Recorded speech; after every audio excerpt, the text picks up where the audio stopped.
That's what we do. We make dreams happen. Work with the right people, buy the right deal first. One of my favorite topics, money. Okay, I'm so excited because you called me the other day and said that our house is under contract and wouldn't give me any details until I got on Zoom with you since we're documenting our whole journey. So please spill the beans. All right, so I know the good news is we got the property contracted. Also, it's great news for me because I did learn throughout this whole experience that when I'm documenting flipping that property with a BiggerPockets celebrity star, it adds a whole nother realm of pressure to me to be able to perform well.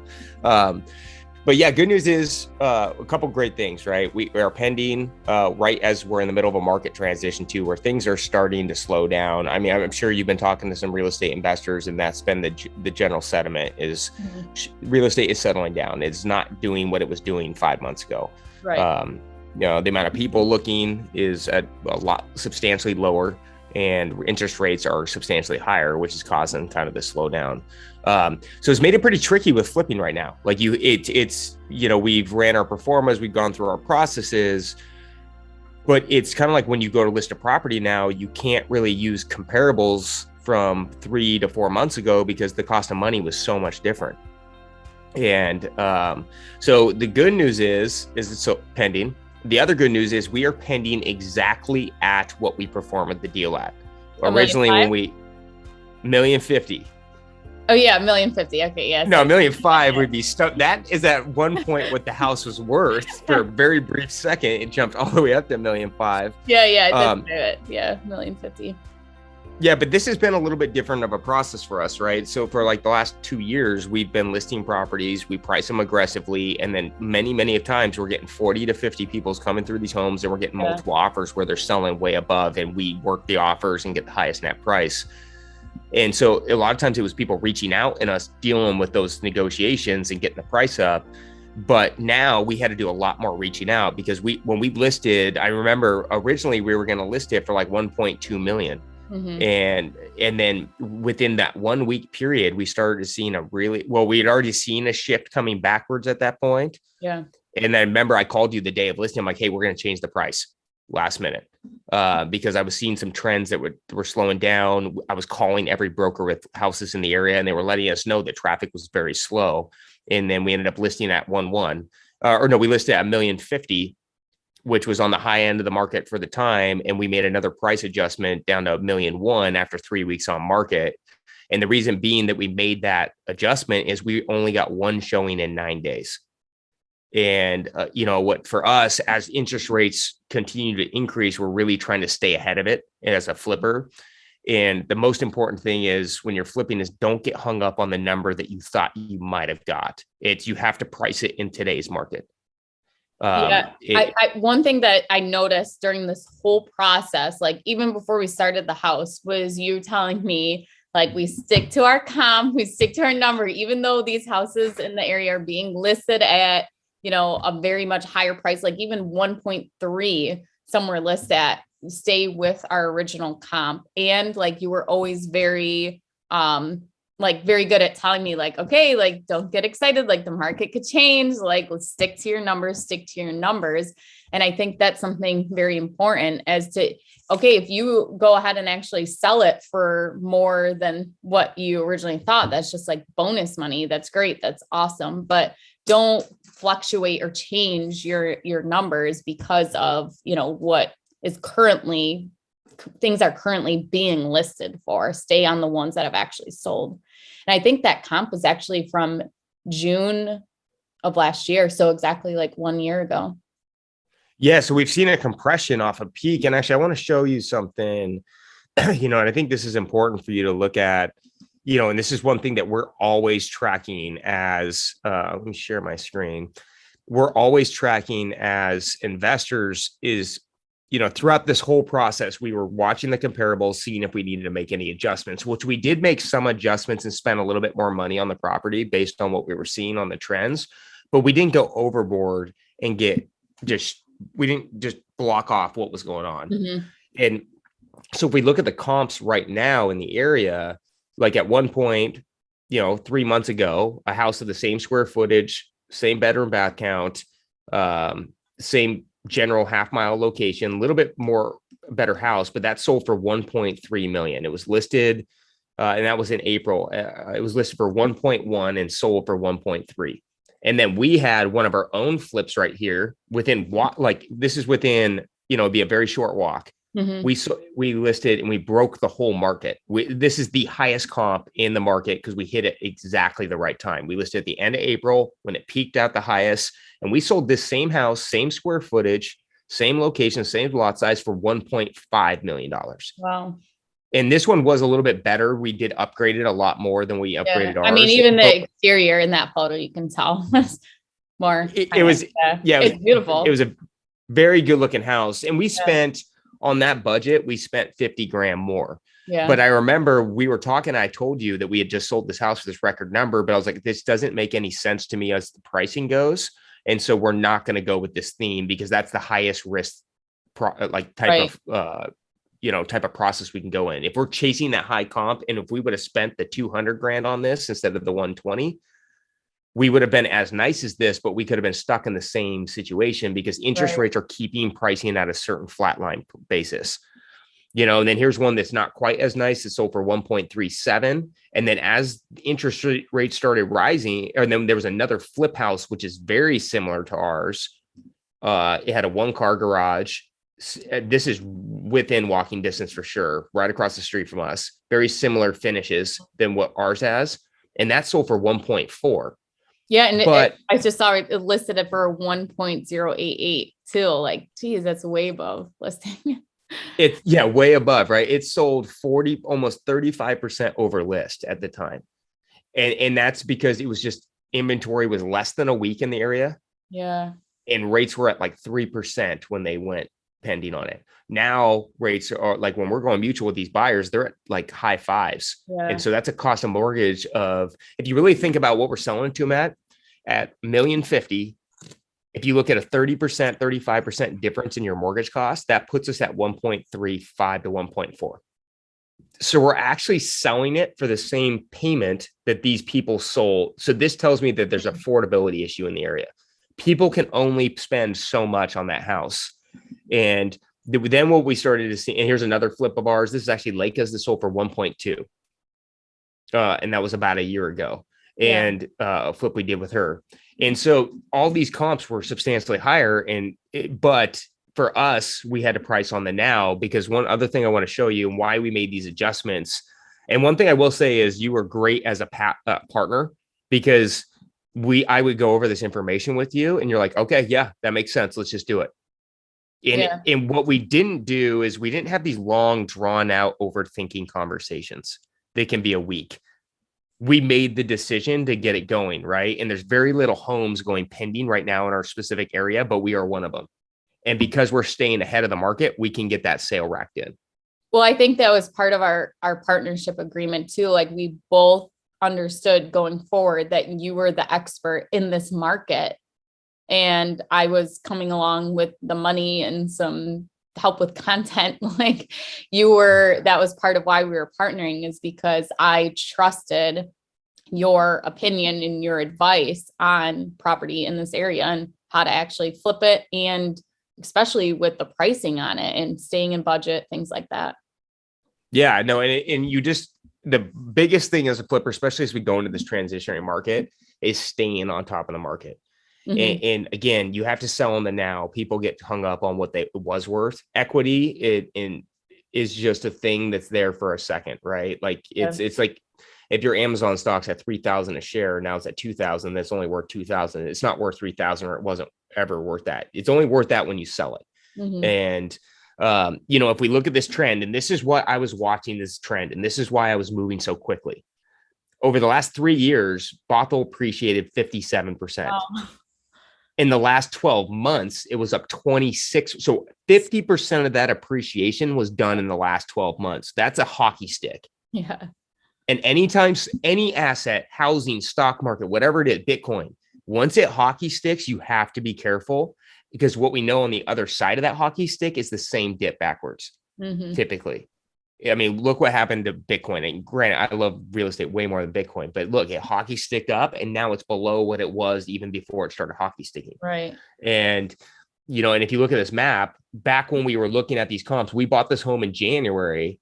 And when we were looking through the process, I was like, okay, look, in January it was doing, and then in April, it started really hitting peak pricing right here, where homes were a median home price in April was 1.35 million.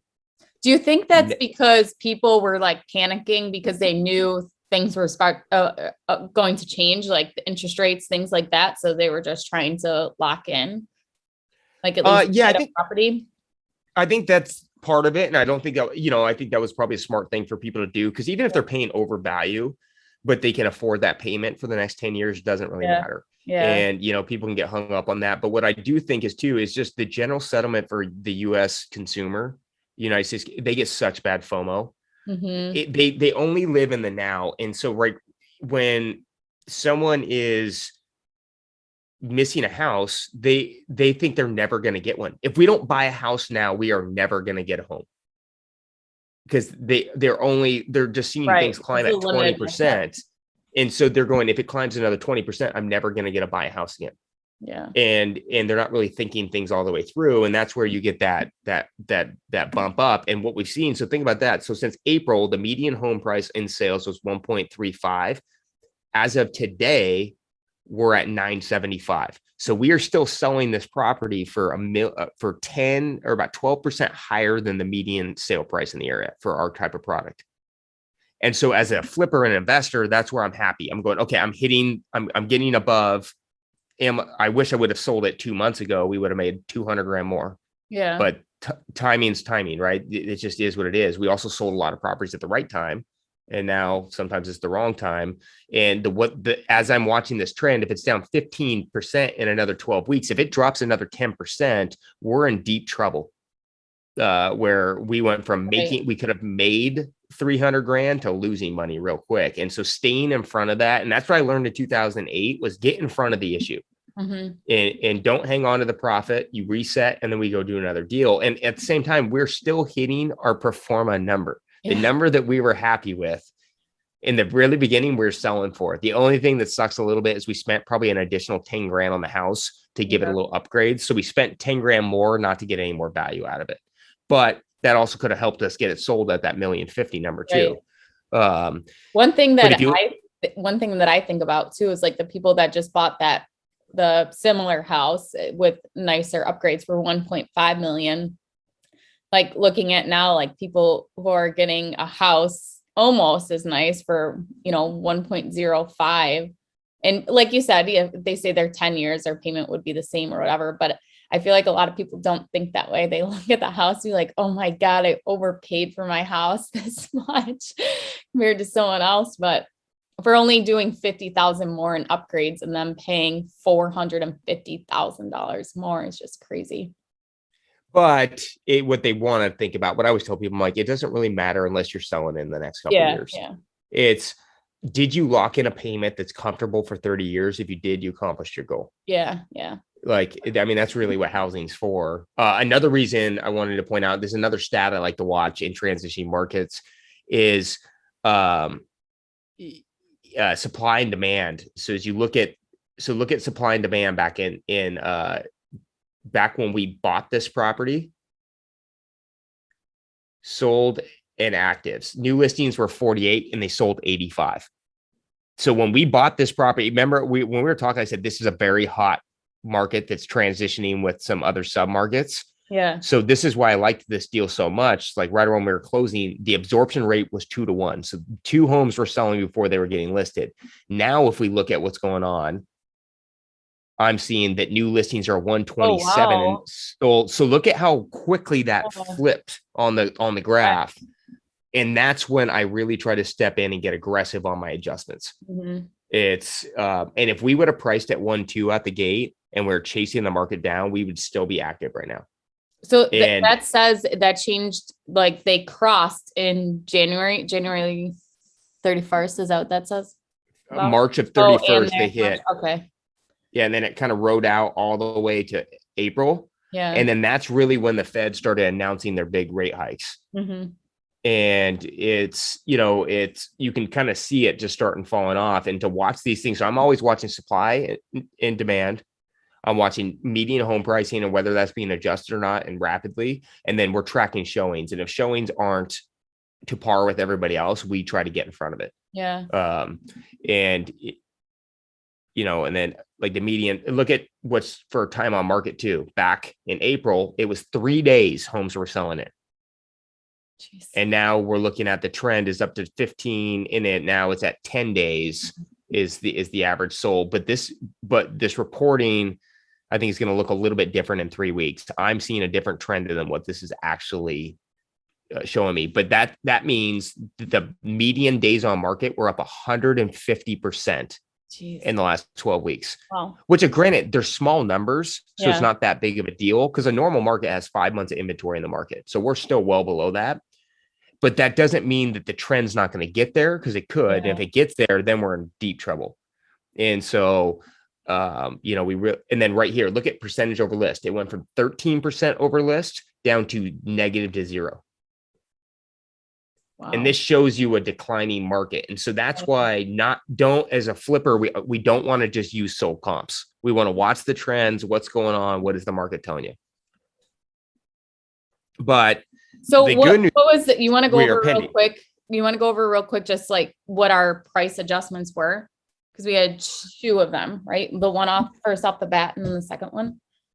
Yeah. So we listed at originally we were going to go at 1.195 million, which was definitely on the high end of the market. And the reason that we were going to price a little bit heavier on it is because what strategy was working for us, it was we'd price a little heavier and then we'd sell it a little bit off list, because people were rushing to get that interest rate locked in, that they were locked in to get the deal done, but they wanted to feel like they were getting a good deal. And so that was working for about a 30-day window for us on our flips, where people felt like they were getting a deal and their rates were lower.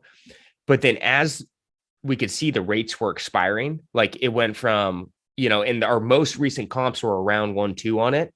But that I started checking with the interest rates, and those were at 4.5 to 4.75 rates. When we went to list and sell, they were at 5.5. Yeah. And so I made that last minute $50,000 adjustment because rates had jumped up since the last data points we had. And then at that point, $1,150,000, right? No, $1,150,000. And then after 3 weeks on market, our showings were slower than what they've typically been. They were about on par with every other listing in the area, because every week our broker team calls we don't call just the pendings and watch the solds. We call every active broker and go, how many showings are you getting? Any promises of offers? Because we want to see if we're getting more bodies or less bodies than them. If we're getting less bodies, that means we need to cut price. And then also by talking to them, we can kind of stay ahead of the price drops, because we were going to stay tight for 30 days at 115. And then we were talking to 2 brokers that were about ready to do $100,000 price drops. And they were going to go from 1.2 to 1.1. And we were at 1.15. And they also had 2-car garages and we did not. And so when they gave me that information, it allowed me to get the jump on everybody and drop it before them. Yeah. And then not that helped, but it made it, we always want to be reasonably priced in the market. And then from there at 1.1, we were listed for about 10 days. Unfortunately, we still only had 5 showings, which is pretty low still. And then as I'm watching this trend, we started talking, we were reaching out to the broker. Anytime anybody shows, you got to make sure as a broker team, we want to be the ones reaching out. Hey, what are your clients? What's the objection? Their objection was walkability and parking. And so what we did is we offered them 2 things. It was walkability. Well, we can't do much there because the house is located where it is.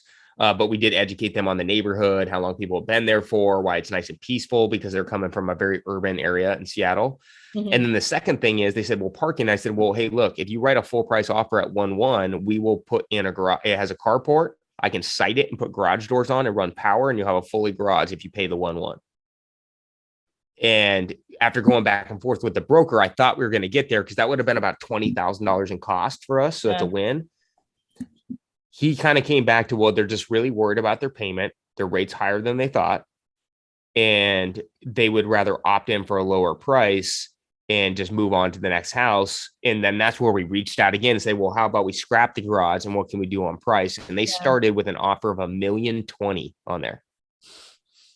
And so they started $1,020,000. We are at 1.1, and for 4 days we had to grind them up $30,000. But before we made that negotiation up, we had our price that this was the lowest that we were going to sell for. Yeah. And at the same time, we were outbound calling every broker that had shown it, saying, we have an offer on the table. We have an offer on the table. See if we can generate anything else. And so it was a matter of just really trying to drag in, get us to a middle point, and then looking at our overall return. Can we sell this for a little bit more? Possibly. If we wait, the only thing that we have to worry about is there's another 3/4 rate hike coming, which is going to affect affordability. But if we wait, we are priced well for where we are. We're priced right in the middle. We're fully renovated. We have a nice yard. We got a great primary bedroom. But we're also making around a 30 to 35% return in 6 months if we sell for $1,050,000, which I know I'm totally happy with. That's at my minimum. I'm trying to get 30 to 40% on my flips typically. Yeah. I'm really happy with that. I mean, I barely had to do anything to help get this house done. That's a great return for me. And I would rather, I guess you already have some risk when you're flipping a house. So if we mitigate that a little bit by just taking this offer instead of like waiting just to get that extra 20 grand or whatever, maybe that could come up. And then I think it's worth it to miss out on possibly having money than miss out on making actually money on the deal if we actually end up getting lower because we didn't take this offer. Yeah, because then we would also have debt costs, utility costs, and staging rental costs. And that could have been 5 at the 20. So we're already giving away 25% of it at that point. And then also, if you can make 35% in 6 months and it sits there, and let's say after your holding cost and you get a little bit more and it goes down to 32, well, you can go buy another deal, make another 35%. So you can get that going. As an investor, I'm trying to keep my money working all the time. Yeah. I think that's a great point you just said about, making sure you look at the holding costs, because even though a better offer could come in a month or so, you still have those holding costs that you're going to have to pay that could really offset what that profit actually is. Yeah. And I might have rolled the dice on that if the Fed didn't tell us they were doing another 3/4 point hike. I mean, they said 1/2 point to 3/4, but it sounds like they're going that heavy. I mean, for at least how I watched that, when I watched him speak the whole time, I'm like, okay, this is going to be a bad adjustment again. Yeah. And so by listening to like listening to your podcast or the On the Market one, that's going to give you that advice, because again, as investors, it's really easy to hang on to that profit. Like, no, a house, just like we could have been like, we're selling this way too cheap. It's 115 and houses we're selling for 135. So we're giving this away. But if we had that mindset the whole time, we would have gave it away a lot cheaper down the road. Yeah. And so you just have to look at the now, and the now says, get in front of it, get it sold. And then we can do another deal and go make another 35 to 40% on it in a tighter window. And we'll actually make more money over a 12-month period. And this is what we thought we were going to make a year ago. Yep. It's not any different. It's like, okay, maybe there's a little FOMO because we missed that peak because, our house wasn't done yet. And, other investors made so much money on their flips and we're not making that. But realistically, we're making exactly what we wanted. So, yeah, we're right. I think it's easy to get caught up in that missing out and, should we wait to see if we can get higher, blah, blah, blah. But we're getting exactly what we wanted. Yeah, we're getting what we want. I mean, we spent a little bit more on the reno, so that will affect the return. Oh, and one thing that we did do, because we knew we were at this price that I was like, this is the lowest we're selling this for. Yeah. We did negotiate that they did a pre-inspection and that we know we're not going to have any major items and we have only little punch out items to do. Because again, they didn't do their own inspection. Yeah, they did it all. So they are good with the scope of work. And, a couple things are like that roof was fine, but it was, it had 5 years left. They could have easily called, like when it becomes a buyer's market, they can ask for a lot more. Mm-hmm. And so, if we had to put a roof on, that's a $12,000 to $14,000 hit. Yeah. And so it's like, we got that negotiated out of the way. So then our deal, the other thing I didn't want to take off market for us to go back on. Mm-hmm. And so we reduced as many contingencies as we possibly could. Right. Okay. And so, but now we got what their steps is now is they're selling their house. I comped out. So one of the things is because they have a small family, they did not put their house on market yet, which I don't like to do typically, but right now I'm a little bit more flexible. They sent me their address and I ran a full CMA on it. They're pricing it very well in an area that's still selling really well too, where the absorption rate is doing much better than Bothell right now. And so they're getting listed in the next 4 days, and it's for what they're listing for, it should be sold in 5 days. Yeah. It's in Capitol Hill, which is one of the best markets in all of Seattle. And then randomly, because of all kind of the tension in the city in general, Capitol Hill always was the most expensive, but it kind of stayed steady rather than hockey sticks. So it's actually selling for exactly what it was selling for 5 months ago. Okay. Like the only markets I've seen come down a little bit are these ones where they've jumped up. I mean, if they jump up 25% 1 year, there's something weird going on there. Yeah. And then from there, we have no other contingency. They're going to get sold, and we're hoping to have this closed within 45 to 50 days. Okay, cool. And then that's anytime a lot we can, shorter closing than in New York State. It's like, is it really? Oh my God, it takes like 3 months to close here. Typically we close in like 5 days on our purchases here, 5 to 8 days. That would never, ever, ever happen here. That's crazy. Well, then there goes my competitive advantage for getting a good deal. I mean, that's how we get the deal. We're like, hey, we'll close this quick. Yeah. See, in New York State, you have to go through attorneys. You can't go right to the title company. And it's all unionized there. Yeah. It's a lot of regulation. Yeah. But we're good. So your first flip is looking like it's about 45 to 50 days out from being completed. Okay, awesome. Yeah, I can't wait for our next update where it closes and we come back on to share the final numbers. Yeah, final. Oh, yeah. Hopefully we don't get banged with a bunch of expenses on the way. There is one thing we got to watch out for: those last minute little bills that trickle in. Mm-hmm. They do eat up the profit a little bit. Yeah. So we're keeping track, but I have my counting that number I sent you seems pretty solid. So, we have a very good snapshot of what you're making. Yeah. Okay. Sounds good. Cool. Well, thank you guys so much for watching ProjectRE YouTube, my first flip. I'm Ashley Kehr at Wealth from Rentals, and he's James Dainard at JDainFlips on Instagram. And make sure you guys check out all of our previous videos for my first flip if you haven't already. And we will be back with maybe 1 or 2 more episodes, but definitely one more with the property when we close on it. So thanks for tuning in to ProjectRE, my first flip with Ashley Kehr. Be on the lookout for that final episode where we unveil how much money she actually made. Like and subscribe below, and I will see you guys next time.